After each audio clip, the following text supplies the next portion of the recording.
Máilte agus ferro I cháirde gael dín lá is mó sa fer I goige alla. Tás nóméid trochtnú na neomh le cléthe olmhór minúir an sa I barc neamh tíirnach I glónóis I gunda huineáin agus a chunta chuide in aig a chunta híróin. Trochtnú na neomh ha míid an sa lá áling an récha séide ón Dave Clay an sa ón irthir mar a há an rian a mó scamas spéir tirim agus cníadach a díreachheart do chluithe olmhóir pela mar bar chóir in St Fortress olmhóir seo. Tasnú le Fuirin chuide trochnúna in neomh Raimí tríd ó Iverhéan go dtí Iver a 15. Fui Stewart Marty Boyd in neomh Ben ó Crothóir sa chóil a bhór carta dómh le sé gíire trachar I barc trochnúna in neomh. An hebra siú de countess na himróí is feáid a há ag chunta chuides na códa sin feann Macal Downey cumad míid súidir sin ón scaláin. Sanna gifir a trí ag sa gifir a ceart trochnúna in neomh Danny McDiarmid. James O'Murray ó an Crozier agus sé burst a dhéanaan sos an lína lán chodaí agus stigaláir fir all bhór chuide le Darragh McPeak a chéin agus mar chaptéin trochnú na neomh talisman chuide Rory Forbes ag runnaid. In sa tasa Johnny McGuckian Conlo Higgin agus imróir eile óntach le pointháin an dá hena a ché láirnach do chuide sin Cahir Spears ó Higgin, Kieran Chambers agus órán ó Mordechú taobh le siúd teach nóna. Be siad na géire tach an ceang dhéanamh ón mua a bhí có in ag an cabháin sa bhálta le cheannis 6.10 fuitice an lá sin agus gan 8.10 ag an cabháin. Tíreón má se, Raimí tríd ó Iverhéan go dtí Iver a 15. Iad bócach róna ngáil agus bhíortha doristeach go dtí kickan na Pinot se bóchant ceire kickan ag trícheang an lá. Grimes Hughes Farry agus McCarry leis na kickan na Pinot sin neomh agus be siad na géir dulchan ceang a dhéanamh leis an mua óntach sin. Buirteoirí na bliana sicáite gan áras in ola agus iad a tosnú trochtna na neomh sa chúl le Conor McEnany. Joey Clark, Ben Hughes agus Conor Devlin ag Iver Cahir nach bhfuil a 5 bliana déag díos bert de hiróin díreach 5 a faíocht a fir ní cheapá go bhéh sin mar a há a fiochan deir a trochtna na neomh. A Barry McMenamin son Iver a 5 a Camal Dálaigh agus Nathan O'Farrig ag Iver 7. Stigalána Parka Conón ó Dublin Fearúntaach pelle é siúd agus taobh leis fear mar bhí marrá níos dótha leis mullet bra ach é díreach 5 crothóir ó níl ag Iver an Aibh. John McGee ag Iver 10 agus captain na fórna agus beidir imróir is fear a bhí ag tíreón go dtí seo mlíana ón McElhone mar captain ag Iver a 10. Chéidir nó Donlan sa ag dóiag agus fear eile a bheith annachchain séirech an neomh Noah Grimes há rá cos a go bhar seo agus há héan a 3 fuitige Gidí seo sa trí léir ribbe seo, Noah Grimes ag 3 Róna Malai agus Micheál McInhatton san an fuin sin faoi Stewart Jerry Donnelly gan áras trochnúna. So Gá fuin den chiad scá trochnúna há stair maitach bant leis an dádram sa iad bócas chmórta seo thar an bhlíon gan áras duire bócach an sa goige ola fethe agus más caiinte maitú chuide go má chodar a raig chun an créamh iléir na bhóchant I fethe. A sé chluithe canis in ola in 8 mblion bainteach ag duire écht an scá ach taobh le há hiróin. A há bócach gan áras sa chraibh sínse bhíonn se chaite sa faoi fethe I mbliana agus be siad na géire chur le sin agus an dulchan ceang úntach déanta iber hiróin le blion nó gá nóas agus chur leis. Buirteoirí na bliana sicáite I goige ola chudar ag dín chluthe canis gan áras chaidir in ag go húnta na mí. Be siad na féchant a gaptéin ón McElhone trochtnú na neomh ag Iver a 10. É lárnach sa tachan ceang bhí ag tíróin Tamar O'Hain agus sé fearránad sa chluithe le cheannis gan áras tuige míad ar fáil ceol go chóngarach is sa bhí an cluithe sin bhí sé fearránad a tháinig isteach sa bhálta le cheannis do tíróin agus bhí siad chun cúil ag pointe áir a tháinadar chun ceang agus gan áras an réach ins na seolta a go héin. Fódar chuide sa trech ó má ach fuirin chuide I gimmert díreach go húntaach agus bua éasca go leor go naigen cábháin há clásig na leid seo go háirithe go le héadí Johnny McGuckie in bhór háfuint na hena be mi gléir fiochan chuma Rory Forbes trach núna in jo Fairlár Parka captain ach ag an am céna ánábalta pointí a aimsú chuma. Crothór O'Neill in ish Teblesh, Rory Forbes, Darren McPeak agus Colin ó daimhlín in lár na park an so mar a chéan se bh maintir chuidir le fescin taréon drámile iad san na gimmert insin sin seir dírecha díag sa níon mór an sa ó hiróin ach ní de bhór aspa loch takeíochta mar loch takeíochta chiad sco ag maintir hiróin mar hiigeméid ach aspa ticédi ní mór an chun na gáil an sa fós thar aint an sa an fiochantar gléis seo nadidir céhheith á íre coch an bóchad beg le fis ha mi gréir sú le cluthe maithan sa agus gan áras mé sin. So déidir tasúach ó an Crozier le seirad ní roide catisteach ag siúd go dtí Fairlár Parka Forbes catimeach ag siúd í partnéiris McPeak lár beganí spás it's chutrastí Higín haar neisi ríist ó bagnach deanta go má ag fearránad a hiróin nach tucha míidiréis an uair seo trí Johnny McGuckie i ggéir teachtar an clé beidir ar níis nó caiise trasna go dtí órán na marchu leis gos clé órán na marchu hefn bud an tí agus an céad pointe an chluite trach nó na neomh fuite ag siúd. Go dásan san. Weis gan Mícheál McElhatton freacht a shelf agus an socha má chuirán ó don le gáín spás agus siúd ar a déobh daoine. Cur a ísir ceann deas fuite na ciróin. Ní bheith mecin in róhásta a sin. Bantón dalamh agus tuigh deir ríis be siad an sásta a se tús.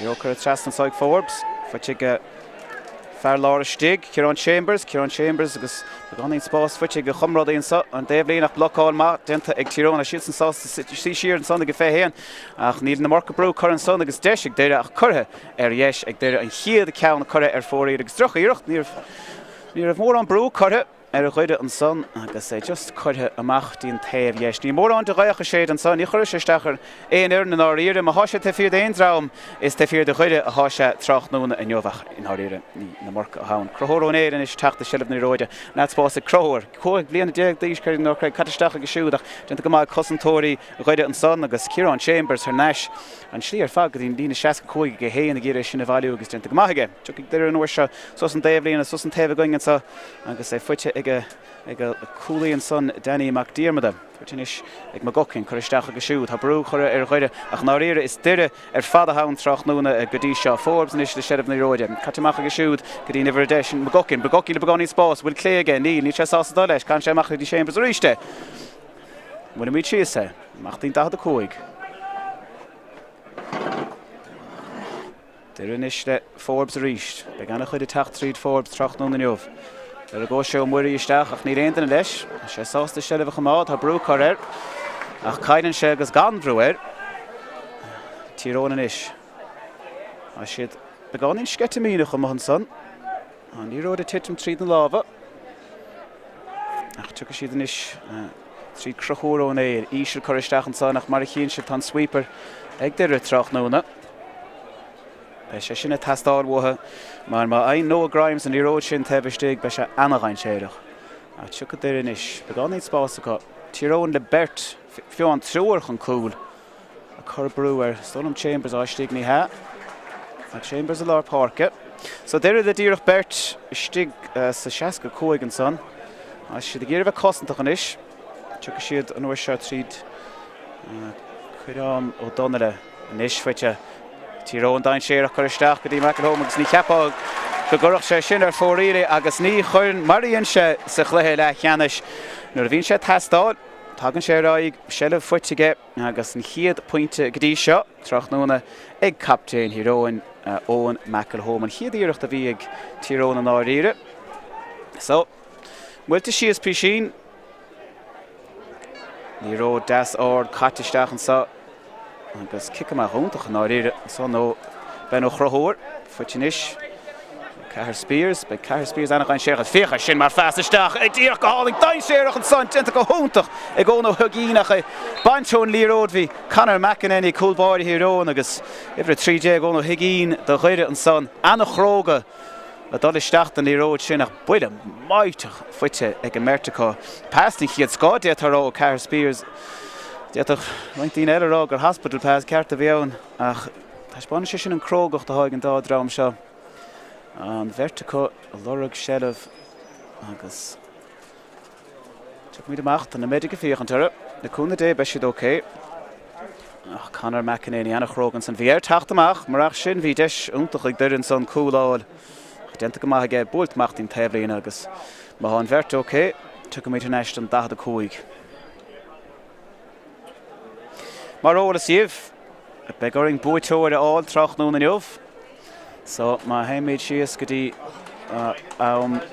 breise be goring é sin dhéanamh is denú an taobh bheith ann agus mar íon tíróin sa chluthe le cheannis is cicid a pinóis a bheith ann dóibh. So Conor McEnany le droch buide be gur amach dúin á Conan McGarvey an sa réig ar a déobh lína á fuile teacht amach ó srógan an son Conor McEnany stóran ach cad é sin mar chrógacht obarúntaach gentige beidir go me sé okay Tar siad airachónsa cinnto siad sé okay ní dónam go bhfuil sé okay ní dónam go blood sub a bheith sa ní sé féchan dróbháil sa sé sonc más an áig Conan McGarvey istig tu go mí neistí deireann sa agus deireadh ar an 15 leis an déis Oran Crozier can Ishil isteach Titim fuitig deire agus deise chorchún Tíirech fór riad an son clé ach Cardiff muinte híró ní radidir féchantar líróid agus cad é mar hábháil an son ó an fearrán an Conan McGarvey a díirech ar a barc le cúpla second ach bhí sé réigde sin ha rá le Conan ó higín agus gan éon bharcáil sós mar an bradán sós néir séad fuitige Well, begur híró ní smúna sinní an a beidir go bannach getas an son le Conor McEnany imime an barc ach I tell you, bhí Conan McGarvey réid an ceann sin so beag de sé an saig Crozier a díirech os cór an cúl ní léon gaicha séide í se a rééis de titim isteach na bhfuil sé á dhéana sin trí himpeist ní sa going peiscéad Shed of Kite and son, kick Pinóis Bancho Kieran Chambers agus tuigh tíróna is. Sos na park a tríd Nathan O'Farrick. Nathan amach ar an Dablin an sagadí Sean McGee. Sean McGee ní ród a tiis amach sa láb. Tiis amach sa láb ríis. Begáin í nervhíiseach beidir ach brúmáid ach chuir chuma agus ón dalamh ní bheith sé róhásta sin. Sin i chiad a glóiseacht i gceisiú trach nóna be sé gíre ceannas feabhar an son an Dablínach. Ní go róbha a ag leis an sin ach tuig sé ríist. No, kick Brontawoig an son. Futinis ag Magokian. Got a trasna díomhar a cóig James O'Murray. Deir is sásta a thug go das maul tríd McPeak ach cad é sin mar líróid amach go dtí an taobh. Brú choranis ar a chuide. Chur begáin spáis. Jink beag chur sósáid. Tite sé seo ísin, chu con lothaigín stig. A Berter, denta go má ríiste go fearrónad. Conan McGarvey. Well, ní na róga choristeach ar a bhar sin. Job má denta go hána sé isteach ar a barc. Ach ní cór gomach tíróin na cepa go na cúlbáir a chotáachta sin be sé de gír scóras áil an Dave agus beidir go dúcha scóir nóir seo tríd Micheál McElhatton. Chun sé sead ní róide haneis go dtí Nathan O'Farrick an sa. Chur a trasan is go dtí nibhar a dé. Sin Sean McGee, beag Sean McGee gur a feabhas chur ar an scéal. Ach mar is siad sé. Séad ní róide a chamáda có. Conan a dubhin teachta is. Ach níl sellh chamáta mar sin droch fás ná riire. Denta go maith deireadh tuigh siad san is agus go das tapig á fear taobh stig lei sé chun sin líróid isteach go dtí ha Bertan sa fear chuide ach ha brú maite chur agus denta go máin sa ag tíróna go deireadh Berta teach trasna chun sweeper có I bhaim agus a sé tastáil le pasna mar sin denta go húntaach an son ag fear sa chúl I láir sin Ben Hughes an chiad sellh fuitig a siú trach nóna. Tu go mí rí tríd crothóir ó níd fearthadír chuig teag ducha le creú sin deir leis sin is an chuid ráiteach. Fear mór bráábalta mar sé leis sé an son láir park agus beidir gur chóir freacht níos goidirró tu tíróna is Nó seo an líróid ag cuireán ó Donla, cuireán na líróid ard, ní sé dar néát. Bailachan son ag dúire. Crógacht neart taispáanta chun son, agus tu mí amach leis. Sa scrín da a cóig. Lósta na boxer an déhlíon do chuide, a sé dana an séireach teach tríd. Fuitinis ag Darragh McPeak. McPeak le begáin spás de bhstig an da a cóig a héin Johnny McGuckie inis tíróna dridim siar. Ach ní siad marcáil, begáin spás ag lead chuide gcónaí. Fomba beag an sonnig McGuckie nach tuag sé ríis, ní ar bhéindana Róhanger. Kick séir beidir ní he, scuid míad leis. Pat Clark réitóir an léinneomh ón chabán, scuide leis an imirt, P.C. Líróid tarneis go dtí Danny McDiarmada.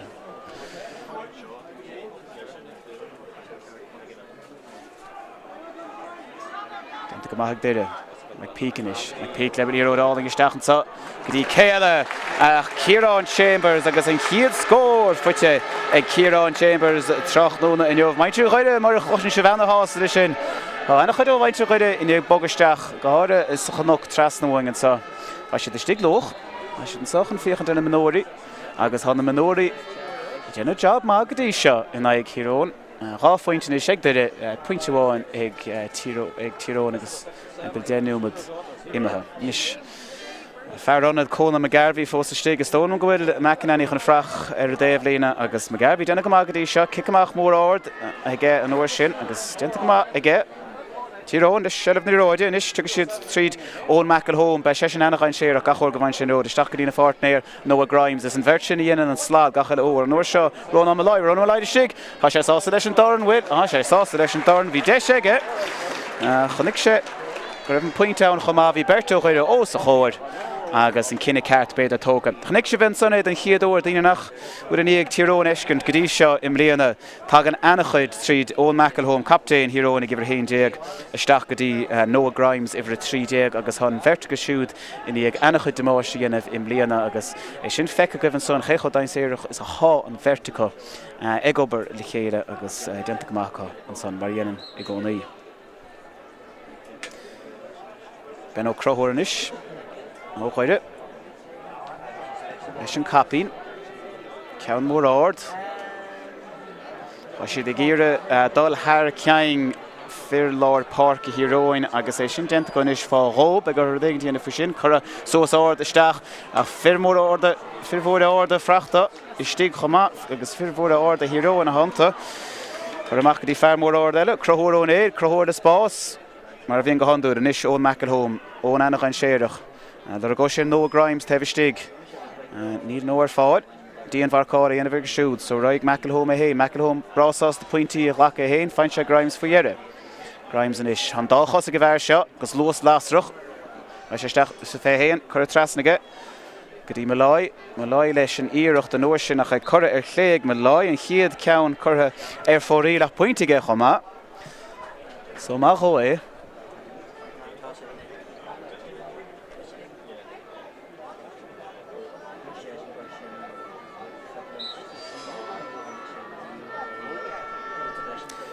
Ben ó crothúir inis. Maintí chuide fós a teachta isteach. Maintí go déanamh begáin trach tempel chlón óis mar a bhíon go handúil trach nóna. Ach ga nach an slúlaigh ó chuide istigh faoin drá seo. Ach Tyrone teach an ceang. Deir a bhí níos fearr sa chiad denúmad.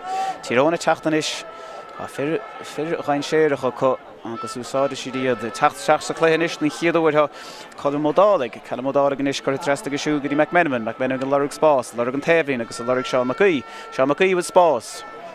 Seán McGuí chuir trasta go dtí fear ibre sé ríis an Callum trasna go dtí McMenamin. McMenamin stig ní he ach Noah Grimes inis chuir trasna go dtí Malloy stig dtí McElhone ar cúl Fíochar sin de chód. Well bhí mar a rán níos slútha. Tá net cúl fuitigh McElhone go dtí seo imlíana agus é déantaige a ríist sin a rudí dhéana sé ní a bhéon den ó chuide na frach sóstais agus cúl fuite ag ón McElhone. Fear ibre 1 sellh ag fá 3 agus ó hin cúl pointe agus de chuir sé líróisteach go dtí Grimes chomá agus a cool agus pointe inis fuite ag captain na fóna ó McElhone. Well, ní féidir spás ágan na bheirseo agus na marcas spás fuite aige se annachchain séireach agus choristeach leis agos clé isteach in san chóine.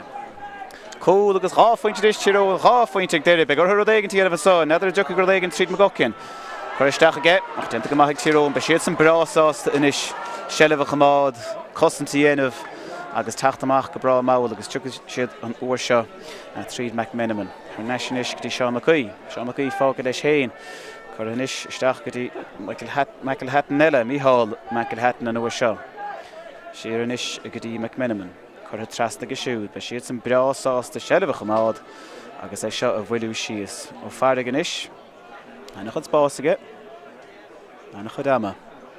Ba hiús taobh leis, ní raibh se. Raibh sé anad go dtí ó Dublin. Ó Dublin is trasna go dtí Dublin. Crethóir ó Dublin, díreach 5 bhíon na déag é héin chomá, denta go maithe go siúd. Sus go dtí Conan. Conan is ar neis go dtí Conor. Fuitin is ag Seán McCuí. Seán na brethir, ihre sé a lorug. Denta go maithe, bhí sé sin ar an dálamh, bhí cinnte troch fás an son, agus na marca brú chuir Devon náir a caiitiúrón a dhéigen díanamh. Le díreach cosint ní sé sin rómhachas agus is dóna go raibh rud éigen rán san na calamódálaigh, so tu go mí chun ceang de méadar. Fuite inis ag dúire Cahir Spears, inis a Cahir dain séireach a héine. Sláid diantaige le taman an os ach troch fás, ach tu go mí tarneis. Sellibh ag deireadh ríist. Rion na bontáiste. An réitóinio Pat Clark rá gur beirich ar Gianzi fear chuide an son.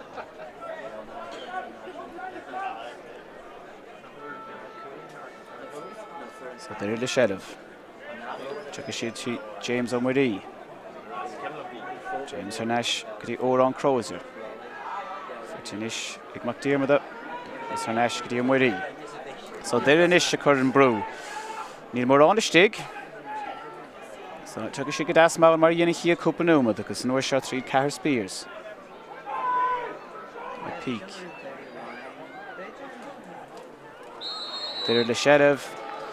Agus is tódam gur McElhone a bhí an son, na marca brú sa rám, is tódam an another brú, agus tucha míad inis don deis do chuide bhfuil mar an scoráil ag deireadh le roinnt nuamataí an os, sé seo a testáil mhótha go géir.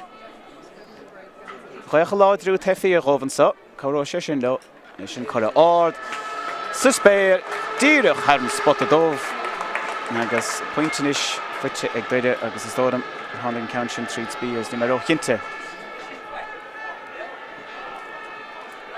So tírón a ríist. Well, nach chunt an jab a haidente Conan McGarvey a hána séisteach ar a borc, sábháil úntach, sellibh fuitige cúpla bhauta chomá agus na cicin amach. Ní go raibh hangis ach na réad.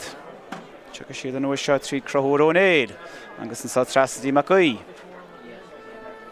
Sásta sellibh a chamád ná, sé seo muile ní na marca brú chutha ó lads chuide fós. Agus beg ortha mar aon nó a Grimes sellibh na róide déine sé slád a gcónaí, a sellibh ige inis ar an déibhíon, a fíocha seo, fíocha na cosa, an dá cosa ige chomá, má síireachta há testáil uaig, fuite ag Malai, há pointe ag Malai hena féin, chuir sé sin trasna go dtí McMenamin é. Sé sin sásta óg na mach go dtí an dahad a chuig a ríist agus dtí ó Dublin. Ó Dublin inis brise tríd isteach ar an dí beganín brú chuir a chu sé fósta sé an déach sé dul ar an clé ach níl an clé gas sé sásta ar an dhéis agus níocht agus choristeach a búla ar níd agus tuga sé ar nes go dtí Ronan Malai agus an tarna chúl fuite ag Tyrone an chiaíireacht ag ó Dublin. Ní reis sé de chearttóireacht tríd chohéas go sin ach dentige díreach ón mar an son ar nes go dtí lábhar Ronan Malai agus báite san angach an son ag Malai cúl agus pointe go héana chiad cúla techt ó McElhone agus thá rud éigent breise testáil an isio chuide níor chuir siad brú le cúig nuamad an os ach beir gur rud éigent dhéanamh an isio fearr fágad leis chéan taobh sin ó nó higín in is sellibh ní roideach ní léon an is stig sa fé héan de díoch sé soas chaid sé sellibh mar chonig sé nach ra bhéon den ann. Hit sé machs na lábha a níos múna sin a testáil ó chuidir ná riir in is cheapá gúil martí bail. Is muoinmh caiise rud éigent dhéanamh beidir fearr breise chahisteach an son chun tosaigh mar Ní raibh sé seo sa leabhar ní cheappa go raibh sé seo an tarlú rómh go háirithe agus iad a gimmert cho cosanta trach nó nach tíróna taiispáint an clás ag na lads ógus seo agus iad lán de sprí agus misneach aníag an cléthe le cheannis sin teachna ó hinna ficha Grimes ríist chu a trasnig a siúd a ríist tá casad a chreite go bhhair agus fiúháin man in sé inrad bín ar berta chu réir díra chun é bhfuilú síos ní ród in isig Michael Hatton, Micheál Michael Hatton, sesna gíre beidir point nó róim siú chamán, ní mór an fuite go dtí seo maláin is, an eiscilí Grimes ar an fethe an eis an sásta is goide go dtí Macaí leis an dorn, isteach go dtín fethe. Déir an son le ibrecha, ní ród in is ag an cúdaí, Devlin, íirecht agus siúd, níl se cumát isteach, agus díirech amach ar a déobh agus íirecht ón chúdaí. Sásta dod leis, ha cóig faointe breise có, so cén fá nach raioch. Nis ben ó crothóir faoi strás. Ha ben ó crothóir iníag dul thar an leat lín a cúpla bhauta is ha cic amach an scáid go bhhair seo. Agus ceann sin begáín róáir á genta go maith an uair sin ag chuileann ó Donnelly. Mark Tóca agus líro choristeach aige, bis na ceart beidir Mark Lachlanson, na an féidir Mark Hogan do Mark sin ceisnis das na leabhar rialacha, nis Grimes sin deis Grimes chlé agus fórí cheappa gnéanach sin is dearna sin, mar há fear seo bra commasach ní éir de go seo a ha sé annach an séireach. sé lo fós, há job mai genta ag feann McEldowney ar chumá feann ceannas na himróirí is feáir a há ag duire agus Man Market in chiad Scáthán, so sé déanamh chuid, déanta go má fuite ag bert.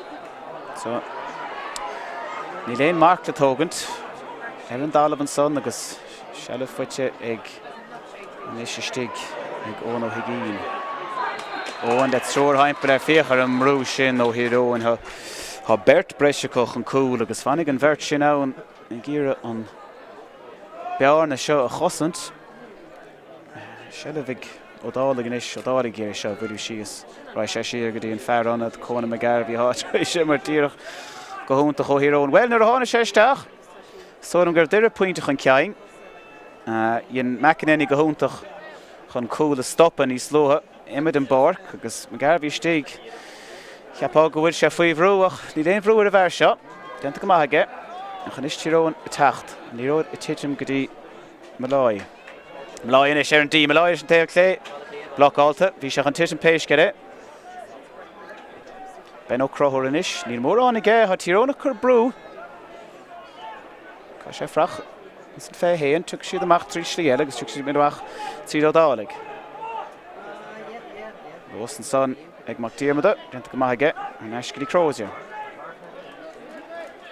Nisig Spears. Spears ciún go dtí seo, féach an pá pasúnta aige costan chiad sco aige. Fuitin is sé Conló Higgín. Con de stig ach ríist, sweeper ann, Berto híró an brásás a dailáda sin, cumáda siad isteach in inisiid, déanta go maith, cumáta stig. Agus tuag siad níos tríd Ben Hughes déanta go maith tíróin, ha siad a glanna sós tebh stig den dahad a cóig san inis faríir agus Marty Boyd fós le cuasaí, ní léanú dahar aige go fóil, ha muoín ag eiste leid seo, a sé loch fós. Cred sa chóras. Colm ó dálaigh. Mestí Devlin, fearrthadíar chuig bhíon de déag díis. Fuitin isig Macaí. Macaí fáca lei sé an gomininic agus chun sé pásáil an isteach an sa dín cóine fuite ag tíróin í léanana a marcáil a Michael Hatton an sa Michael Hatton ar an dhéis. Ní hóga sé, chur sé trasna go dtí ó Donnelly. Ó Donnelly is, chuileann ó Donnelly ag lorugad an dí lorugad deiseach. Cín si van son ochtar ó chuire díreach taobh stig, tuag sé an eis go dtí McElhó man is leis an íirecht, ceann mór áard an ghaoch. Ní léon ghaoch ann má há ghaoch an písín dridum an líróid sin amach ón gúil agus é sin déanta ag an ghaoch lag sin. So ceann curtha ar fóríd ag a captéin híróin, Ben ó crothóir inis. Fóstí léon frúar Ben. Curtha go háir ag ríist. Déanta go háling an uair seo agus Mark Tóca níd, imróid a raig an sa de chuide, ní ródáil an choristeach ísin. Bounce, prab, droch frab ann. Titim thar ceann gachtainna, tit sé isteach a láb an néit nó fearrig. An is ní róid i cóna me garbhí. Curtha amach go siúd, go dtí crothóir ó néid a há fága leis sin a ríist. Crothóir inis. An McMenamin ábhar má há sé tastal uaig, ní sé tastal uaig, is sásta le héin. Sásta dá le héana ríis, genta go maithige, séadh camáta. Bra soccer an lí ród. Cadisteach ag go mlaid, genta go maith mlaid. Cosint á dhéanamh aige an seilibh sin, agus brú maidteach cara Déireann is sí isteach an fethe. Sásta scoile le tíró an seilibh chamád. Cé gur chuig faointe ann. Chun mód ágan is. Neistí me gaí. Crothúr ó néil. Níor mar an istigh, ní mar an na boga. Cur ís isteach, genta go maith Grimes. Ná, ficha Grimes. sé leir den éigent. An drochaíocht an uair sin. Bhí mar féchan de stig, hí tíró an de bogan slí sin san bhagad ar neis ríist, san gur maláid a bhí stig an son. So, mí hiiscint, tuigh déir an uair seo. So the tach go das má, ní le fearhá an fágus stig do chuide faoi láthir mar sin begar é seo bhfuilú síos. Tógus siad a go dama. Níl brú a tacht ar péisceire. Náirt spás go, náirt ama. Go Mike Spears is tóla man son, Coristeach. Dí burst ciún go dtí seo. Pass Coristeach, náda bhfuil Callís Genta son, Callís Genta. Berta tacht isteach an son, agus a chur stop le Kieran Chambers bocht ní raibh deisige. Ach ní raibh éon gá. So an gur capara de Conor Devlin agus Nathan O'Farrig a bhór se an son. So deisin is ag duire. Beidir go an rud ceart déanta chunsa, siad sásta bhfuilú síos, tógus siad a go dama. Tá muoínig Marty Boyle sna leid seo, is léir sin. Agus deisin is ag Owen O'Higgin. Owen O'Higgin is leis a gos clé, agus a chur díreach har an trasnáin Owen O'Higgin an son. Ceir faoitin is ag duire. Agus ráfuinte agus ráthólaigh tíró an ceir faointe idir na fóin agus cicamach tócha go tapig chun am garbhí. Bhain i léanú genta mí cheart go fearrónna do hána séisteach, genta go húntaach aige. Droch cic an son, fuite ag duire.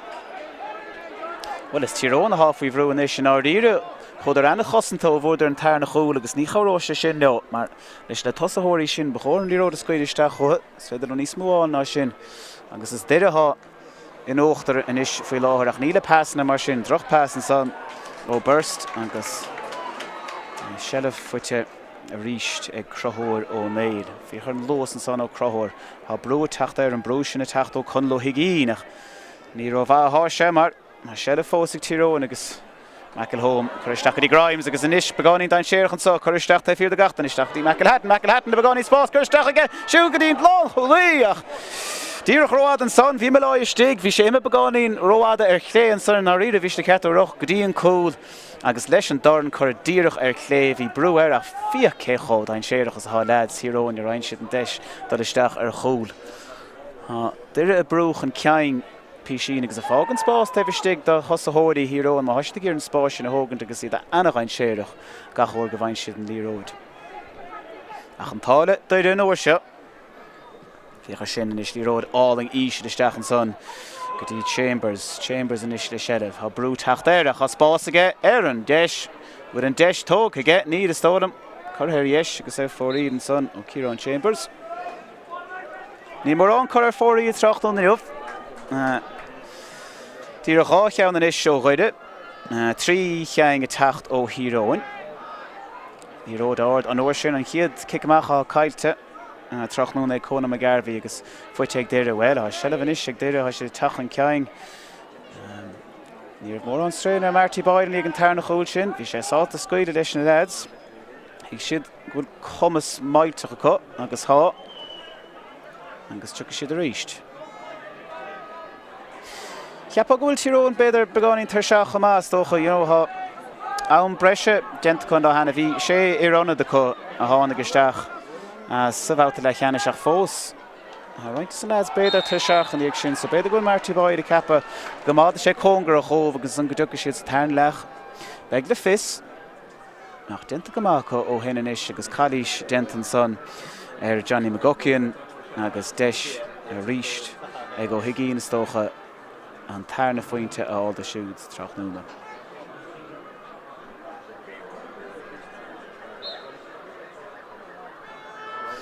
Owen O'Higgin. Ralchas fior a going a hos and side a gown shot. O'Higgin, Nishin Gitog, identical Mahage, Congrochalor, and Dirk Tevestig and Post and Son Yeshik is Muddy Fiachenter.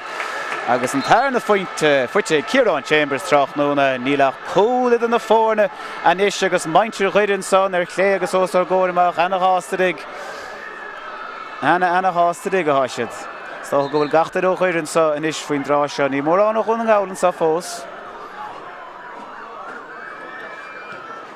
Ach takicht unter fuite glads Ridden agus Kaurosha shin gamordo gehade Satana lech. Oh, gente go huntach an son Crohor O'Neill. Well, Fiachar sin, Crohor O'Neill is an cosastach. Gente go huntach a gestach gyti Grimes. Agus Jappa gref shell of kaitige.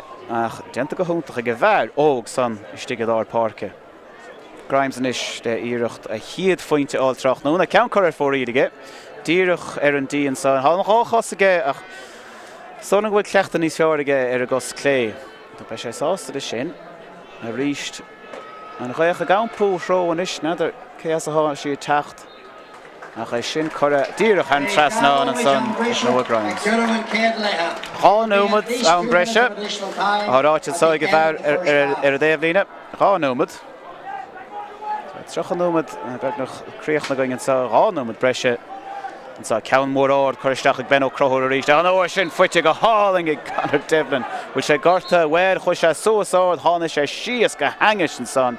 Erin Golding needs your hosta, Farroga, Cade, Marchrog of the reached. Vicky Crogus on the red shot. Connor McInerney Horaig, Istach and St. Maur na Moil, Nisloha, Agus Droch sunk foot you guess and I, Agus reached Connor Devlin and son Farrog. Ach, Cade mar lame if he didn't against. And the Kunde de Beshe okay. Stan go Shani Fjornish. A shire he. Foot egg Connor O'Donnell Coristach gedi Rona Malloy is to be going in spots. A brew tacht erach. Ni brewed o shoe. Ni hagen brewer of Arsha. Corrish gedi Devlin. O Devlin is the shell of ni roid. Ni cha sauce dor an archin. Dar go she den egen teda. Fashion a Mackle home sauce point to hogan ocean sauce de have stach an ocean. Nish ha desh egg Mackle hatten a shin corrig a shoe. Chlé agus fórí congrach golóir. Ceplads goide an sogrisha. Ni mar stress now nach fórí an son ó Mícheál McElhatton agus sin an carú ceannis cur fórí ag Tyrone inniuh. A choríis má goicha séide is an chléige dín deise háisi. Well dochar a ríis si gan púró. Ní se chuisteach ar Benno Crohor ha mé rálet mar ha kicmach maite go bhar se. Dinta go maithe agus é bailithe ag Conal O'Higgin. Conlan is the spot. A brew corre would felt Denton son Neil. Conor Higgin reach and cost clay correstach I should be going in Roishel to the Shestach and Lava. Lava Conan McGarvey, Denta Gamaga shoot or Hanish Stach agus. An adog Sheta Egan Raytour, Pat Clark on Cavan Trachnuna, Togmeet Brisha, Ra sunk more Fitche Egg did it Trachnuna of Le Ra Hole attacked. And you're kept entering me hole, foot hold orsha, egg Tyrone, Dentical Hunter, Aka Hain, and the steady, well, in order the niche debris, Horner Nash score all their 3 points in the action, Agus Needanish, Ach Kerre points either the forne Trachnuna. Conor McInerney, cool boy, the hero, and Imhome Bork, let's take the hype, Cognu Medeg. Cool stop a shoot, the dash cool like did it, Dentagamaha shoot. Farron and Conan McGarvey and son, let's stop it and he'd Scott, Aaron Lina, Dirch, Troch a second in the year shin, Dentagamaha shoot, the Hornish Stach at the Bork, Howrick Shin, Gumor, let Tyrone and son, Dolphin Kang in of Marvider, Pointer and cool from Droshin, Hodder Sauce in the Parka, Agus and he'd cool foot a captain, the four in the Trochno, and you have own Mackle, home, Kayla, of the Hound, cool and sporadic all. Dentagamaha. Eg Rona Malloy Dirach Revision and Darna Bowl to get and Crossbar Bowl to get Hanisher Hanashach Lava on Mac home Dentagama Eg Shoot and Son Couple Pointo Hero and Agus Coolella on Son and Eg Rintama or Rona Malloy Agus and Son is doing out is stated if you have need doing out a lads over doing out los are going mark is stated on the gemacht and son that 3 points again ragra eg Tyrone gri point and son Dirach Riv La Hammer so get a pointer in the forne Dirach on cool a ha minter goide on saw na sloite by the istach agus jetzt in the gamert eg lehe canne shincher all the Dirach iniog sa. So fága me séver fe cúpla nómad be mit arnáis díoch denúmad ann so banigi tanhas copán té agus fidamíd an son le deras blódrach an sástócha ag léthe ceanais minúil na héir an bio ó chlónóis. Johnny McGuckin i gír teachtar an clé beidir ar níos nó caiise trasna go dtí órán na marchu leis go clé órán na marcha taobh bud antí agus an céad níis chu trasna go dtí Malai is stigli Macalho mar cool fichar sin de chód well fi mar arán a cha sé fósta sé détra sé dólar an clé ach níl an clé ga sé sosdal ar níos agus níach agus choiristeach a bóla ar ní agus tugas ar nes go dtí Ronan Malai agus an tar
Well, fáilteóibh th neise Chorda Gael, dín tanúlach an sá de chluiche cheannis minóir pelle alla. Duide in aig hirón an sá I glúnóis ag gonta Uinachán. Coig fointe ag duide dóit trí ag Tyrone agus marichéan sibh hanna slóite ballathis de chena féin ó ghuide agus iad san ag immert ag gluthe sin sir pelle alla díirich iníag seo. Ní mar an sa ó hirón is tócha as beticédi a dram ó Ghunangáil hir chonnaíag bogasteach a chun tanmhaint as a gluthe seo trocht nó in de cnéalacha díiricha gart agus an díró caitisteach is ag Pat Clark a bhíoch an timppel bhfuil éon anad istigh ní léonad feice gom go fóil ach feartha ana ghain séireach ná Noah Grimes ach dénta go húntaach an sanna feann Michael Downey. Ní leabhar mé faoi feann ribh seo. Leadóg ach ceann das na cosantóirí is fearr do chuir a riamh faoi dhíos a dúrach lom níos slótha. Man market an chiad scá. Tá sé choristeach Noah Grimes a hána mar isteach trochnúna in jobh agus dénta go húntaach ag siúil chamá. Tá sé pumped up agus fuite ag dúir inis. Níor all an caitisteach an son. Fuite an sa ag a fearr Kieran Chambers a techt a ríist. Bhfuil golóir dentig Tyrone san níl ha sé imach go datha de cóig dentig go ag Kieran Chambers agus pass áil an choristeach ga. Well bhí sé sinna tastáil ó feann Michael Downey a ríist tag an anachuid tríd Noah Grimes agus más féidir é sinna stoppa déna tú de máiste de hosahóirí Tyrone agus é sin denta ag feann a ríist is ríist déna nach pointe bháin foiite ag Noah trochtnúna í Noah agus is dólamach hic séir a bhí sé denta go má ag leadóg an son chomá agus dá bhecha an scáilán an sair déhhéis ha sé choristeach ar gan éon stop trochtnúna agus leas diire té fiart an cúil á riasa. Deis sin é sé diire ag pointe seo ag tastáil wathe há hád a cóig tóca go an croise go dtí seo a hit an dá cheann ísisiil agus isteach a láh a lead chuide beidir go nine sé ríist an sé seo tuism thar an trasnáin denta go húntaach ag an croisiir. Trí ceing tóca ige sinna chiad ceann na chuig thar an trasnáin agus cín sibh maintir chuide chum cian san taifír den na chóil agus iad brásás de cóla den na fórna inis ach beag duire marcálaíon a níos fearr ná sin mar níróid éas go fuite ag Nathan ó Farrig. Inis Geis ag Tyrone agus níróid áil an choristeach an son a bagáin róáir an son hí an preabdénta bagáin rólóch an son agus níróid ar an dalamh an son ag Darren McPeak ní bheith sé sásta faoi sin bhí sé sinna tastáil wathe agus an deis a ríist inis ag Seán Macaí bhí sé caiilte chu ar feadh tambalín a fuitinis ag Seán Macaí well ha Náirt leas a brábal a kickan na saide a thógan dá híró an sin chiad deis de Seán Macaí is tónam trochtúna leomh. Díocht heb stig den dahad a cóig an son hempel dahad a héan méidir deire míad amach an gúil díirechos cór na postaí Ord go leor na sí díirech há sí crying agus há sí díirech an trasnáin an son ag Seán Macaí agus an bearnan is ceir faointe a ríist.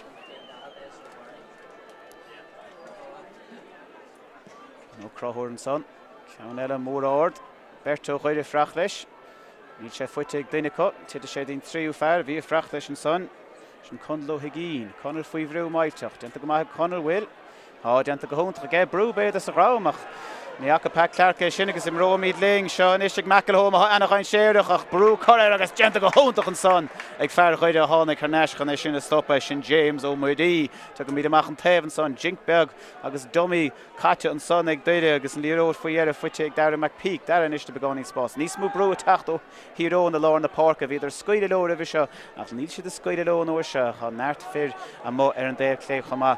Ceanna có ná sé beirt más féidir le sé is seo a aimimsú. Need Connor Spears, Cahir Spears sásta deis a hógan dé héin agus má aon sé sin is scór den chiad scáthán agus fáin sé é Cahir Spears inis fuair sé pointe sa chluiche déirnach an ag an cabhá an seachtain ó hin as an sé fointe dé agus scóráil duine agus is há cos úntaach aige.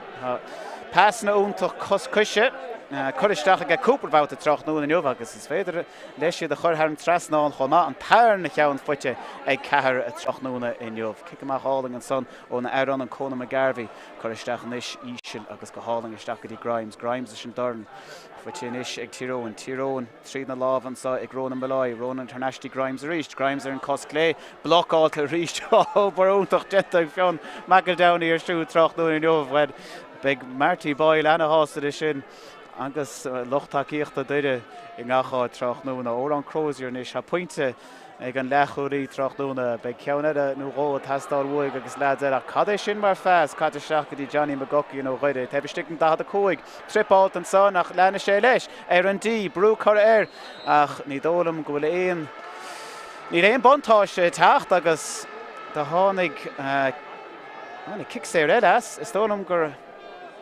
chur colm ódálaigh chur colm ódálaigh an lámh thar róling gocin an son agus deisinis ag déire pointe aimsú well gohanna loch takeíocht a ghuiide an son sa chóine leúrig amach ag an takeíocht a testáil a ghuiide trachnúna deisinis se chu chuir a díreach thar an trasnáil an son ag ón ó Higgín leis an cos clé agus déire teachtarneis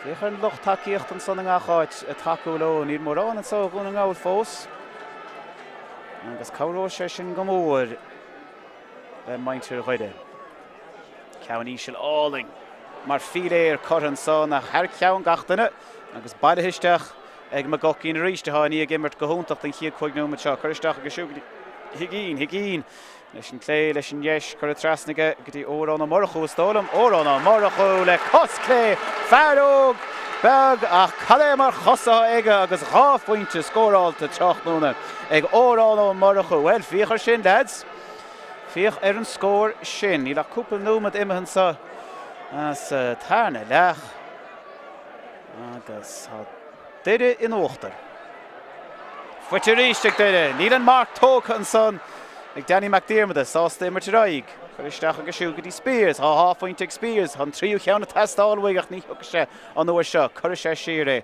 chuir sé siar go dtí Darren McPeake an Pique héin na benna an ben mhór héin chuir trasna na páca isteach taobh stig den da a cúig an isteach déire ha duire teachta ríist ní réon ragraigh tírón agus ha deis ag déire há an dram taobh an cúil sás leis an gceann sin há an fear taobh an cúil leis an brat sás leis an gceann sin agus há an baintir chuidir Somália sás leis an gceann sin cór den chiad sco agus mar a chéan sibh siad ar chóscóir well cúig fointe díireach ag duire a tosnú amach sa lech seo cúig fointe fuiteá san nám sin dí ar cúpa nómad agus níos mó pointí fuiteá beag nach sa lech seo ná mar a bhí in sa chiadreach san nómláin de buint is ag dó ceirigh tíróin well ha freigar a testáil chuide agus neidir a dúcha sé sin is an uair seo tríd ó Conile trasna is go dtíobhar cúig déag sin Micheál McElhatton agus bhí freigar a testáil agus ciad pointe Micheál McElhatton an son puite go siúd agus bhí sé testáil go géir cinnte ar faoi bhrú maiteach díoch an tarna fointe fuitin is ag tírón trachnúnach chuann sé sin iad th neiste léthe agus iad pointe chun tosaigh bailteisteach an sofahéar is seán mar go ha pointe seán be sé le ceanú óile an nuair seo th neis go dtí Devlin róthir agus spás fuite a bhís de ceartó beidir dálach bhí sé sásta a chur trasna go dtí Grimes a chalís beidir déanta Grimes an ní déanta go má ríist ag feann mac go daní séadh baintige agus tucaigh duire a ríist tríd James ó Marí ó an Crozier is sásta bhfuú síos agus chur trasna go siúd well cadé mar cúig nómad imimehan son duire nachá tírón san tachan ceing déanta go maithag duire is séadh a thógan tarneis iad san taobh stign trocha méidir níl cadís gentan son ha duire fós gimmart sin chuir ar dhéis is tócha níl na bratacha áir a taobh an chúil ó ceapá na chuil an bratbáil chun dal an aird agus níl Deisian is ag tírón tríd Conan Garvey a bhrí séide ag seo leanamach ní mórrán á lorug droch kick amach an uair sin ach beidir go meid an tála tírón sa deire stólam gur léim ihar a cóig a James ó Marí isteach sa cheann sin díon go leor a chuir sé isteach leis na cosa agus an ráchos mar sin bhí sé dain séireach cé go bhfuil sé le búirtige socha gur ceap Pat Clark go réise beáín róchain séireach an son chuig go dé tarrá anam tóca chumá nadidir meid ní smó a gceist nadidir a meid ní smó aige sin áid a sé ráigh Pat Clark chuir sé isteach ban sin na cosa de fearhíróin ní sé sin ceada fiúháin mar sé le fuite go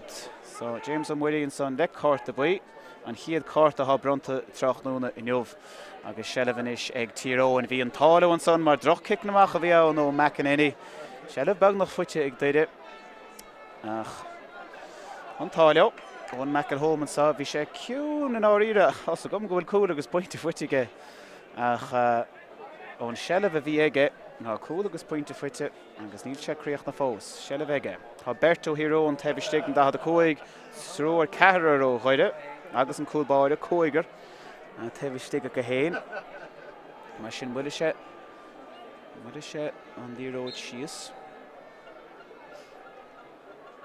Catisteach go siúdanis, fuite hneisige. sé rás as dul roher, níd spás fuite begéir dul an darn. Denta go ag Malai leis an íróid, Malai trasan is go dí Michael Hatton, Míhall Michael Hatton faoi bhrú. Níd an deis agé. Tá fianna chur brúar níd gentar go rófa agus cadé sin mar kick banana mar a dhéartha le taobh na cuise an son ó Míhall Michael Hatton. Well, bhí sé ciún gró go dí seo. Bhí fiann McAdowney chur brúar ach de hit fiann an deis ag Míhall Michael Hatton nach cé cheapach. Gnéanach sé chomá sin a banana kick áling denta go bhfuil cadé sin mar fas ó fiann faoi bhrú denta go áling aige ar cheann i bhrid 3 déag ón an son. Tríd Noah Grimes, déir tachtan is. Tríd Cuidáno Donada. Níach cethir Spears, cinnte. Cethir caite go siúd trastí lá na parca, staach dí ó an Crozier. Crozier hneis go dtí Danny McDiarmid. Danny McDiarmid is de sellh Danny géire dul héin ar roir is staach dí McGuckin in de spás, which a tóg chun talamh taobh féin. Tá sé caiilte bhí Pat Clark ag gíre an bontáiste immert an son nach ní raibh bontáiste teacht a denta go háling an son ag Johnny McGuckin. Well, by God, tá sé dain séireach nó rain sé deis. Ten sé roir brisin sé tríd agus denta go maith aige. Is, a mí ar chóscóir ríist, well, ní se cinnte ha. Cúpla pointe fitig tíro an ceir pointe idir na fóine, so seach an pointe a chur idir na fóine a ríist. Agus, cheapá, sé seo go dés éascar chuide. No, tóg go maith go. Ó nó higéin an is leis an 3 pointe leis an cosclé. Ní réon ceann chur ar fórí a go dtí seo. Agus círíonn sé sin go bhfuil pointe bháin idir na fórne an is. Conor McEnany, well, in á riire, détar á gúil droch cic naach dentaige ach deir sé héanaat nach chfuil éan ó hiróin á lorug, bhí sé dá lorug an uair sin agus tá sé fuite có faoiire. Tá gan líon ród amach go dtí chalamódálaigh le faoi bhrú maiteach an sáidir an 10 san 60 ach brú míad leithach agus an adóg séite ag Pat Clark mar sin kick sé an sád ódálaigh a lorug duine ach ní réon duine roch na bhfuil leis tíróin bagáín tuirseach an íag an cléthe olbhór sin a dtír seachtain ó hin. Deireadh Jerry Donnelly nach bhfuil prep maiteach denta có agus sé díreach sásta an líróide chamád, sellh chamád é bhuiú síos. Nis Grimes. Grimes ciún go dtí seo, be sé géar níos mú ná scór áilteach nuair a cadé sin mar pass isteach dtí Michael Hatton na séireach hneis go dtí nimar cúl de chuileán ó doile sáte san angach. Tríú cúlan is ag tíróin. Fuite go háling an son ag Michael Hatton cadé mar fas ó Noah Grimes díreach ribh sin agus annachchain séireach chuileán ó don le teachta seachta sin chiad scór trachtúna ggé siúd agus cúil a bhí ann 3 chúlan is ag fíorthíróin. Well, beag cúil beidir testála bhaintear chuide, tá sé teachtain is tríd an captain Rory Forbes an captain a lorach freigrach ní sé freigra trí sin blocáil úntaach denta ar an nimhar an eile leis an crothóir ó níl denta go mar crothóir go dtí gurhran se bhuaig kick séir an son agus tu mí neis agus de eile do chuide. Well, bhí mar dír chorá go rud ag an testáil ó hiróin agus an rud a háda ná cúil. Tá sé sin denta go níos fá rí agus denta go maithe có. Déire, níl si de gimmert a sweeper. Tá si de gimmert a fear an ag air an son an cúil níl sé gaibrú amach chomh trachnúna agus cúil eile fuite ag tíróin a trachnúna in neomhach. Nína mí críochtna go fóil. Nair. Déire détarrá bhd níos fearr ná tíróin go dtí seo sa tarna leach agus tuic siad nó seo 3 cethir Spears. Cethir le ráfointe go dtí seo pass deas ísle isteachtaí féhéan. Níl éon chic sé bront an son ag tíróin denta go maith an son ag Joey Clark ag ciún go dtí seo.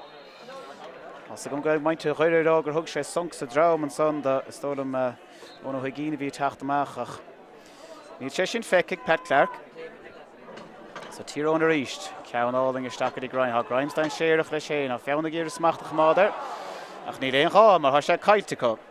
Droch lábh an son ag Conan Ó Dublin agus déire teachta ríist. Did a tacht tríd ó Higín. Higín Shear. Ní ró tras na porcan is tí nifre seacht sin sé birt, sé de sellvige díra fá hósach le seo. Ach, an sé tacht tríd, ní rindana an cornor go brewer, sé tacht é héin agus carista, ó, díra an posta, an tanúr gwn an posta sin bóilte sa chlé seo. Wel, fi mar díra rá cecho cúnas a bhí sé go dí seo. Ach, a lorg an cúl, tuca sé an agus cadé sin mar scór an son fuite ag Johnny McGuckie an well. Díra chorá, ach an fear hánig os na cúlathe, ní a bhéin den á bharcáil. Hána sé tríd, go des máil ní an morca brewer, Os gom go bhfuil gribh cruthóir an éir a brú choir, ach bhí sé fágad é sin, bhí spás oscailte amach os chóir amach ag fé thóg sé deis agus baid dead. Bhí míá leis chomá, dinta go háling aige. Míá anis sé chuide sa chluithe seo go dtí seo fós cúil ann, Had gimberdís fear sa tarna lech, ach an scoreboard níos tachtaí na aon rodile agus tá si de teachtaréis tríd órán Crozier, órán faoihrú, bhfuil se caiite órán. Níl go dtí seo, ní go fóil, buile aig an son, caig Pat Clark seo stoppa.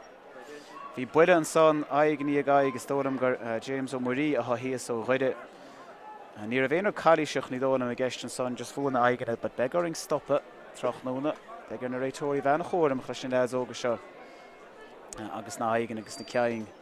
Gan áras ha canna mecin ní mé bar canna féin de droch sunk. Agus fuile techt amach an sró ní íoch sé róbha. Ní ra siad sásta é chur neis ar a barc, rud ceart dentacus, so be sin córam a chud sála cúna dé. Beg an bhirt sin go bra an crógacht teispánta ag na leads óga a món san trach nó na niuh.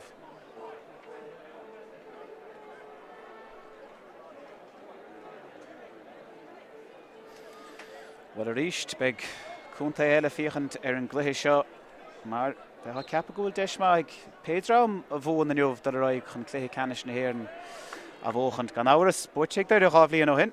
Tírón sa cluthe canis a bhíon schaite, míoch sa cluthe canis an son. Agus gan áras iad bócach ag na levéil eile go dtí seo mbliana, so be siad a fichant ar an gabhaint sa. Chucamíd ní mí creachta fós, ó na higín in is de sef roiide. Catstag a siú, desig dúr a cúl. Bhí sunk sa drom an son is tólam. Bhí chucig Pat Clark ar neis, bhí sunk sa drom, neidir an córt a dómha bheith an son. Mar broch drom, fear chuide níor sa gom céhí ann. Big sa go héin níos fear. Agus neidir an kick éirice, nó reis sin tevistig, beg Be si de kaintlich chéan an son, ha sé dal go dtí an láir bhfuil, is dólam go bhfuil, Pat Clark dal dtí an kick Pinot bhfuil, ní tuc míad an eis kick éirice, de sé an is sé gón ó higín, leis an cos clé an cehrú faoin time siú trach nóna bhfuil, bhí an táig sirón gan córt a dómháil an son, mar ná ríide, bhí sé sin sinnicú go leor. Bhí si de stigar chóil, sunk sa drom, bhí sé sinnicú go leor. Pat Clark in a job má go dtí seo cafa rá. Nes ní róráil an choristeach go dtí crothóir ó né, crothóir ní agus dí helbhú denta ar siú. Inis ar an dahad a cóig bhfuil, ha si de tachan cean gcónaí trí scóir déag an aig díireach né scóir trach nóna in neomhach na cúl fuitig tíróin, had a chun na marca breúir chuir stóidem. Denta go maith an son ag Kieran Chambers. Bhí sé faoihrú maiteach ach cynnig Pat Clark ar dhéigint chalíiseach an son, so tuca méid ar neis. Gá faointan is díireach idir na fórna trach nóna in neomh agus má ein duire is seo ha míidir neistí pointe bháin. Ha sé sin ráite goin gomininic in neomh agus 10 tíorún sós agus féin siad cúil an son ar a dé bheile.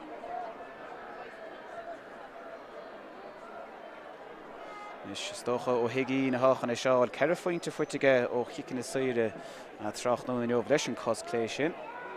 Be sé muoí nach go leor. Tevistig den dí, gan mór an ghaach.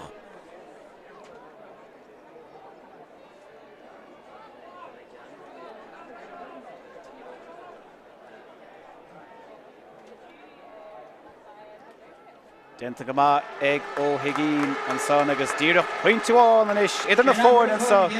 Ag le nóis ahrú a techt an son, de híróin idir fehedó a techt isteach, sin Rory McCullough.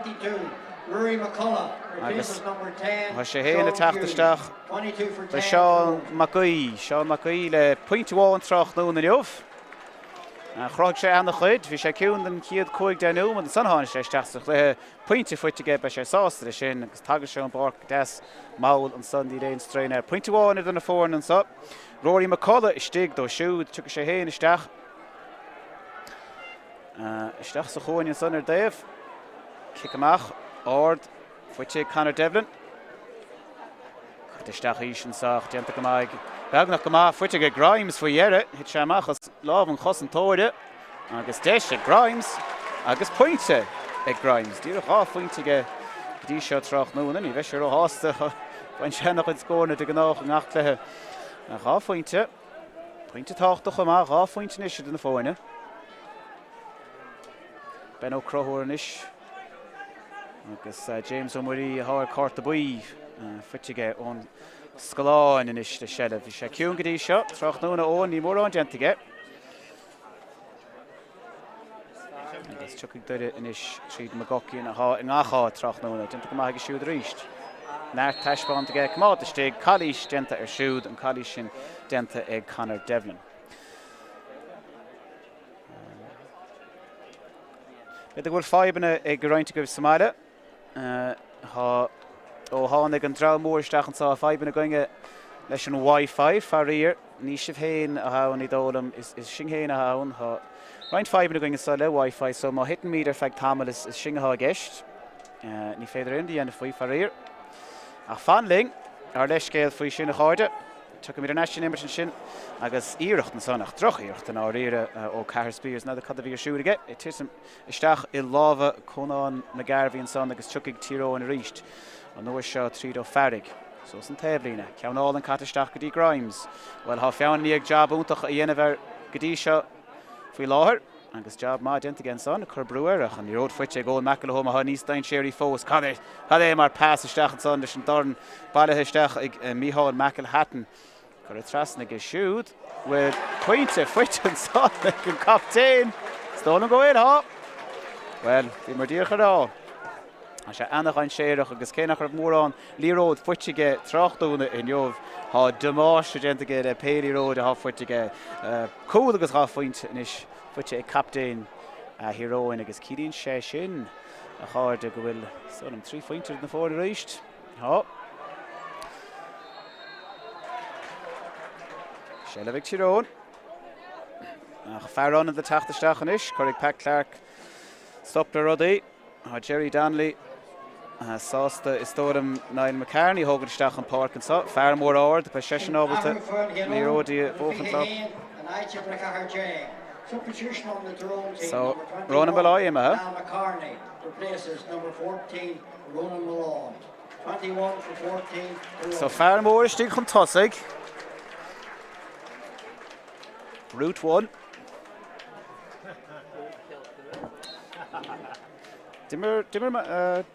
Dimmer Malloy go mániuh, cúil agus pointe fuitige.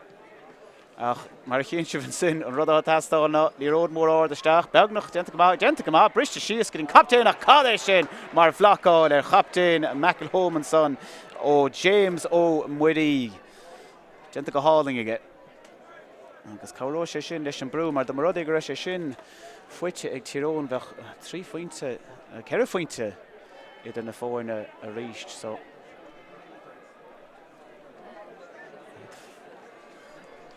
Fáca fósig 3. Nach deisian is tónam ag Mícheál McElhatton a bheith se. Well, Mícheál bhí sé ciún sa chiaadach a bhí rá fointe ceanna go mar ceantas na pointíos feáir a bhí scóráilta trachtú na nniu fuitige, so ag muoín aige. Ar an dahad a cóig, áard go leor, agus an si crain go leor, níd, chur ar dhéis agus ar fóríd an son ó Mícheál agus cílíonn sé sin go bhfuil díreach scóráháin fós idir na fórna seo trachnúna. Ben inis lurg gáin boga. Róáir ach títa si go deas fós do chuide, seileh cumáta co. Tuga siad tríd an láir inis. Agus is tríd Rory Forbes. Rory isteach go dtí órán ó Murchú.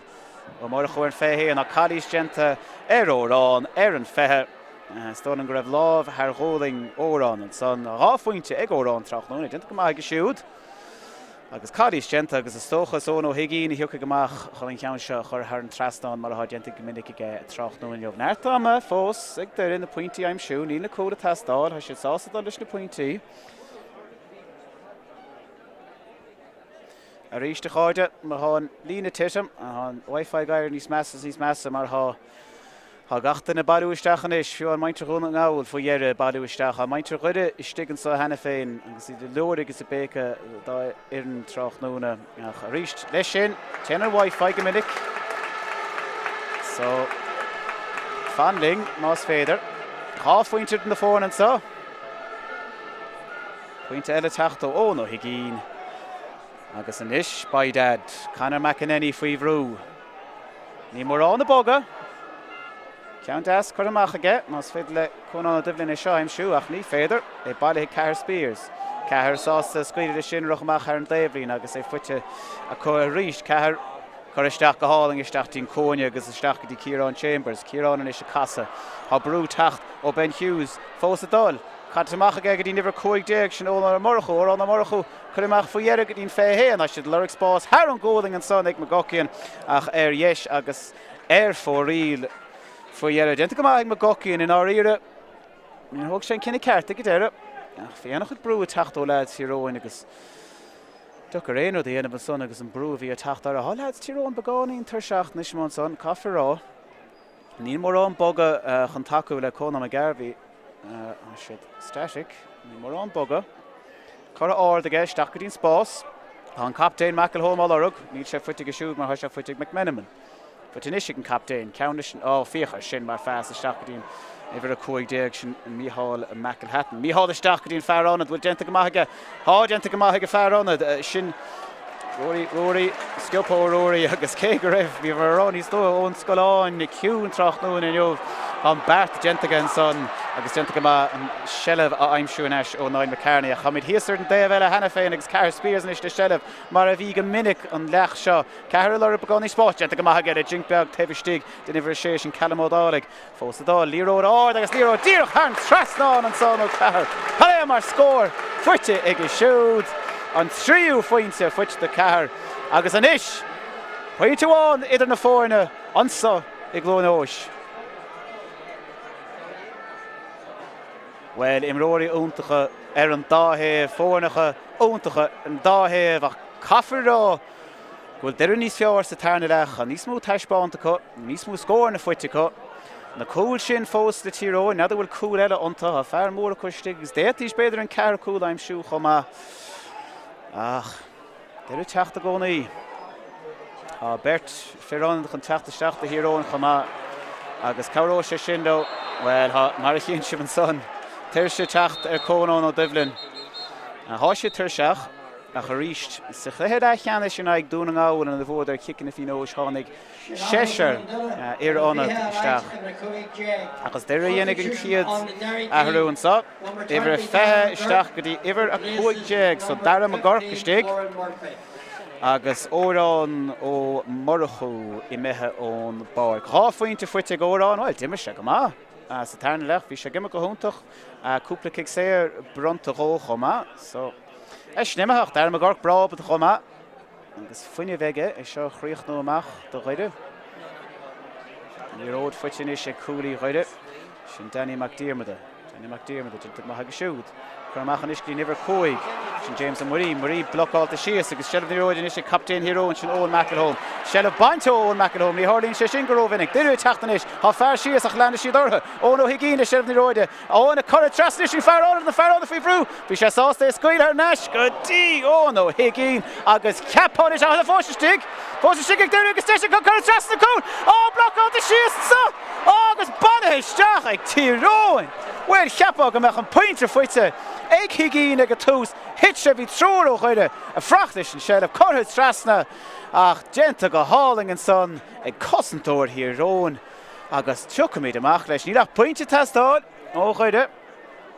Ní leach pointe testáil a ríis beag an breise, an cuairte breise denúmad dáthaobh má sé sinna testáil.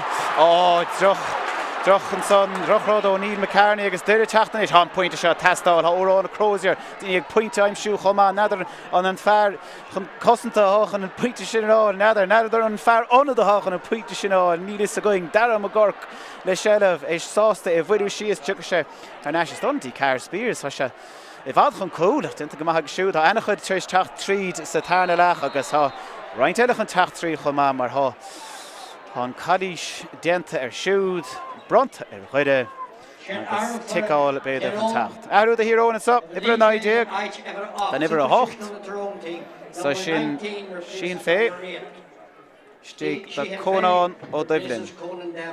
So sin fé stig ibre a 9 isteach an son is Conan ó Dublin im an bar. On the Derry team, number 18 replaces number 7. Number 18 is Anton Donnelly, replaces number 7, Shea Burt. Mar a chlosin sibh an sanna méirde, Anton O'Donnell stig, I gibir 8 Shea Burt vi cún, a choríist, búd sem postan san sa tarna lech, beag noch cool fuirtige agus by dad bheachan cléthe go homna an air darach sé sin isteach. Sin imime hon barc I gibir 6, agus Anton O'Donnell stig, and is Shellah na roide ag duide.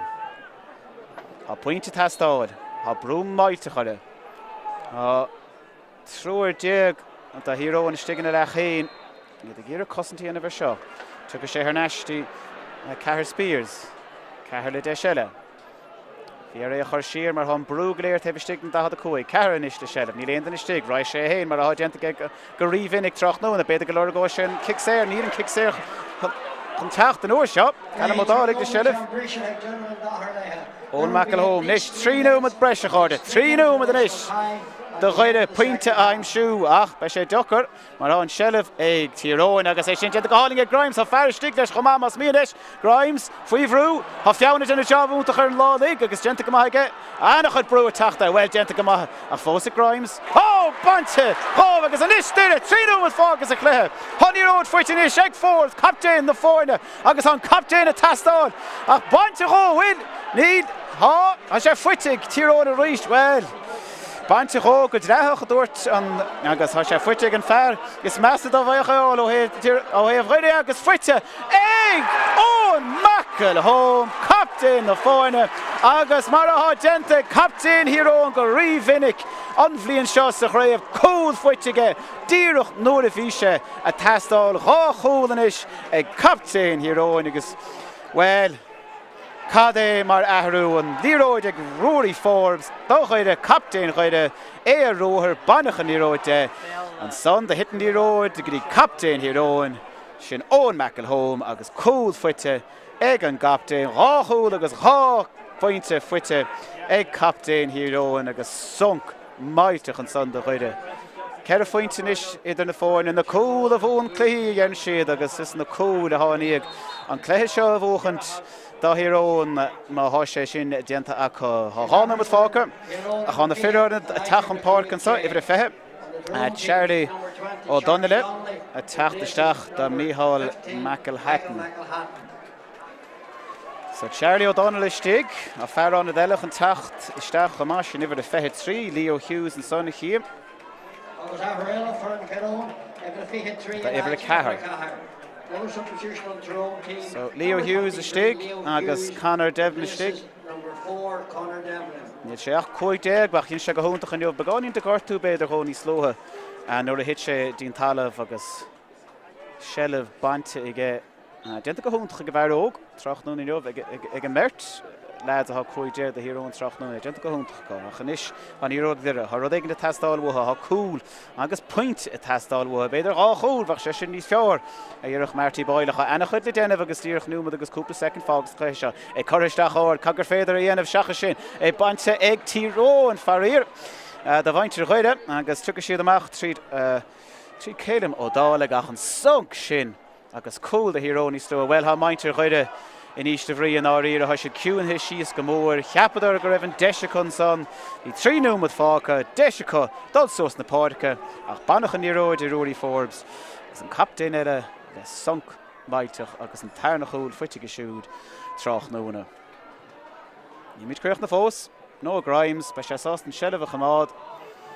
Níl na marca bhrú chur chur mainte chuir McCune, ná lead chuir McCune, son mailteach an san agus chuir siad siire.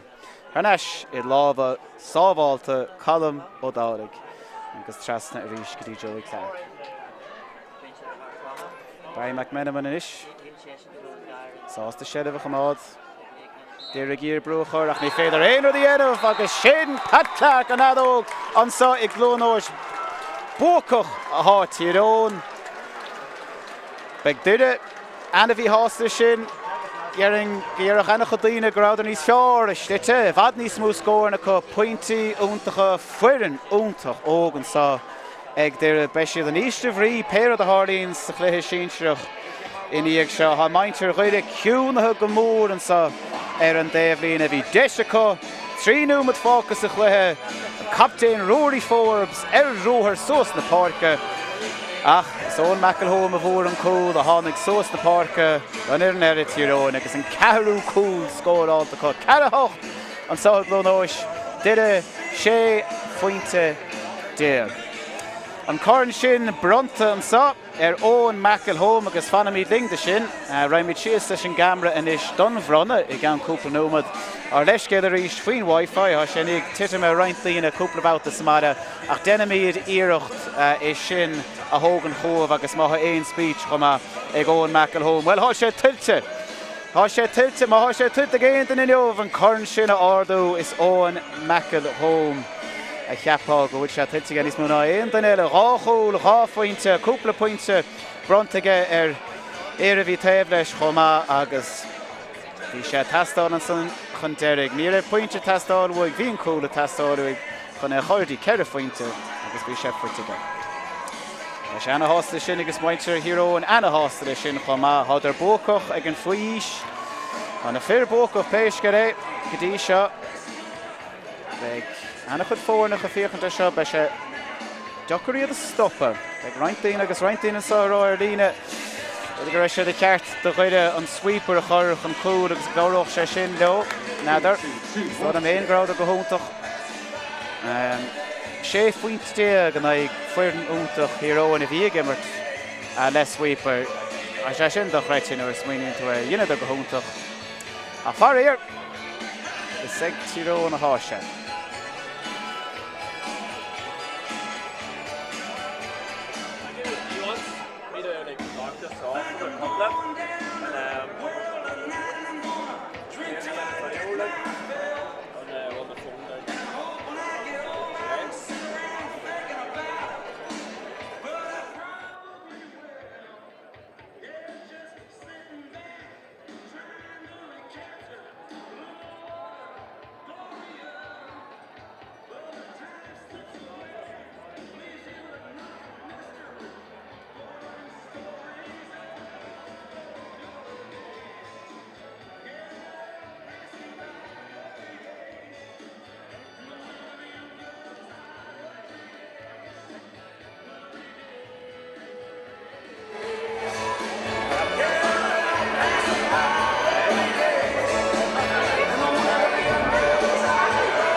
Harger. Before we get to the presentation, it's my pleasure to announce Leif Himmelher, the man of the match.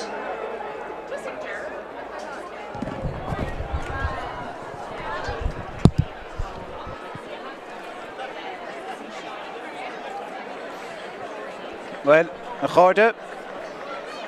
And the player for Well, the match today, the Chorda Shine number 11 from the Wooinga. Tyrone team. Don Trach Nona.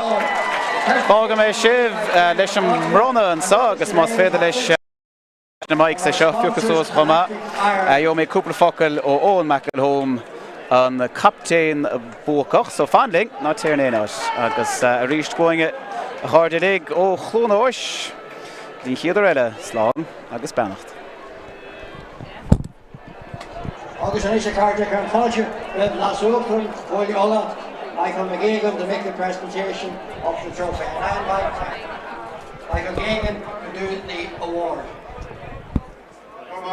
Luke around as a Carter Gale, our son Cordola, Will Weakest with the young Gar Foreign, and Cliha Hanaway and you. I want to say a very hard luck to Derry. You put up a massive fight there and give it everything, but their journey is not over, and we want to wish you as you go forward in the All-Ireland Championship sponsored by Electric Ireland. Well done, Derry.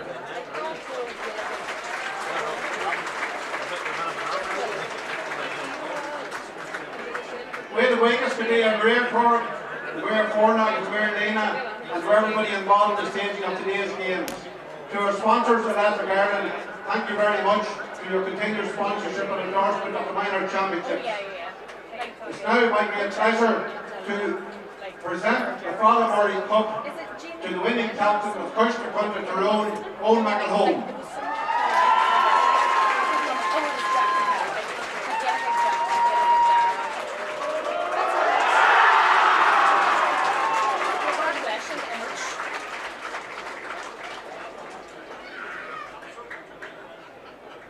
First of all, I'd just like to thank Ulster GA for helping us, putting us in this or giving us the opportunity anyway to play in Clonus in front of all these people.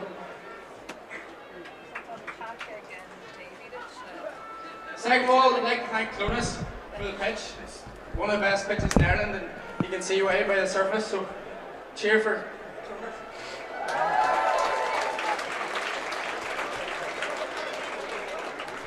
Also, I'd just like to thank the referees and officials. It's a very hard job, and especially in a big Ulster final day, to keep all the keep everyone happy anyway, and did a super job. So, thank you. Show off? No, it's easier. And also, I'd like to thank Derek for how good a team they are. Basically, pushed us down to the very last wire. Just we got a few goals, but we much tighter match. And also, I'd like to wish Ryan McNichol a speedy recovery from the whole of our team. So, three cheers for Ryan.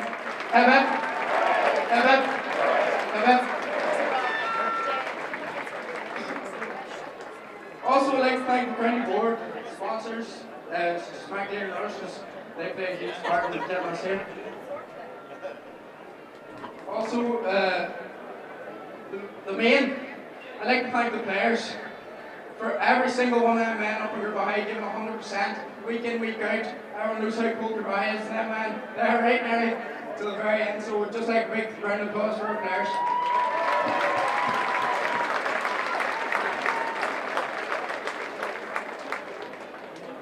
Now the management, from doctors and physios, Brendan Lavery, Rhea, Jared, Eamon, Gurley, Big O, Tommy, Jared Vine, Gorney, Jay, and the list, Gary, the list goes on for all the people that did stuff.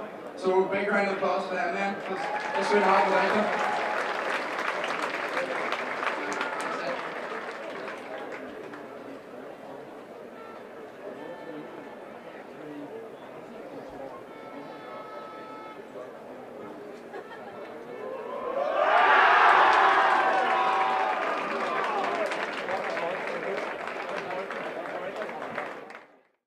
Johnny McGuckin, I gir teachtar an clé beidir ar níos, nó caiise trasna go dtí órán na marchu leis agos clé, órán na marchu tefn bud an tí, agus an céad níos, chuir trasna go dtí Malai is stigli McElhone ar a cool, fíchar sin de chód, well fí mar a rán a cha sé fósta sé an détra sé dólar an clé, ach níl an clé gas sé sosdal ar níos, agus níracht agus coristeach a búla ar níd agus tugas ar nes, go dtí Ronan Malai.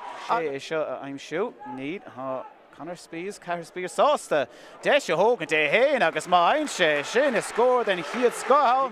Higín, leis an clé leis an dheis chu trasnaige go dtí órán marachú stólam órán marachú le cosclé fearóg bag Taobh stig den dahad a cúig in isig deire ha dire teachtar ríist ní réon ragrag tírón agus ha deis ag deire ha an drown tefír den cúl sás leis a gawn níl an deis agé ha fiawn a chur brúarch níl gentar go rófa agus cadé sin mar kick banana mar a dheartha le Taobh na cuisiún godí se be sé géir níos mú ná scór áilteach nuair a cadé sin mar pass isteach dí McElhatton na séireach ar neiscadí nimar cúl the cuileán sach gentar go maig Beagnach go má fuite Grimes fa dhearre hit sé amachchas láb an chos an tóide agus deise Grimes agus pointe leis an darn bailitheisteach ag Micheál McElhatton gur a trasnaig siúd with pointe fuite an sánig an captain ní spáit go má get a jinkbeag Taobh stig den ivirisation Calamódálig fós dá líró agus líró díoch an trasná an son ó cahar Palé mar scór agus há sé fuite an fear